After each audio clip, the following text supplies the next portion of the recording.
Okay, so my question today is, why haven't I done this before? And all I need for this is one Canon 5D camera. It doesn't have to be a 5D, just a camera of this type, I suppose.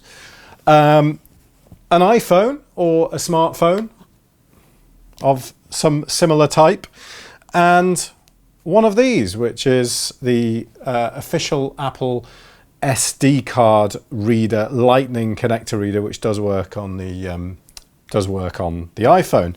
So previously, I've always waited until I've got to a desktop or to a laptop to be able to offload my cards off the CF card in here to do anything with them. And when I was sort of away last week and the week before, I was sort of thinking, well, surely this camera can do something with the SD card in here as well as the CF card. So of course it can. And I just have never used it in that way before. And I just don't know why. So basically the way I've got it set up now, which again, to other people is probably the most normal thing in the world. Let me just zoom in on this a bit. Hold on. I've got it set up here. So we have compact flash card going to RAW, SD card going to a large, good quality JPEG. And that's pretty straightforward to set up. You know, you can just move between them and set them up independently of each other. And you can see it indicates it on the display there as well.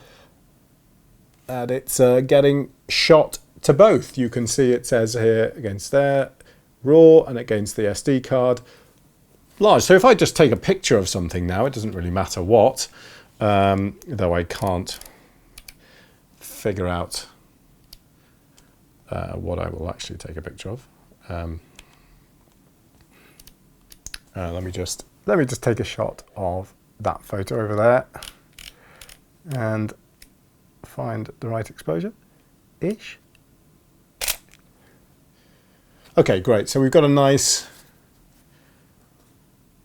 shot on there now, and I want to do something with that. So I'm going to just take my SD card out, obviously leaving all my RAW files completely intact, stick this in my iPhone. And of course, when you plug it in, it doesn't do anything. It's only when you actually slot the card in that it comes up with the thing to give you the option. And there's the picture that I've taken. Great. Import. Probably delete, don't even need them on there afterwards. No photos to import. Let's go into my photos now. And no, I don't want that. Stupid. God, they change this all the time. And there we go. I now have my picture of from my 5D in all its glory on my iPhone, ready to do something with. And of course, if I go into Instagram or whatever, I can use the filters on there to do something with it as standard. You know, they're good enough. They're good enough to have a mess around and actually, you know, do something with. Just add a bit of there on that, add a bit of a, you know, I'm not talking about anything super fancy here, but it's good enough to just create something that you can then share. And I don't know. I know there'll be people out there going, yeah, what the heck are you talking about? Of course, that's the way everybody works, isn't it? But I just have never done it before with my camera. I've never used the SD card in here to write separate kind of files, if you know what I mean, to write a JPEG format. It's just a kind of format that I've ignored really on this camera. And it works great. It works great for this. It just makes using the photos from my 5D so much easier and so much quicker. So I just thought I'd share that with you, because the chances are, if I wasn't doing it, there will be some people out there that weren't doing it as well. And if you have been doing it, then just have a good whinge and say, God, you're a total idiot. Comment below. Comment.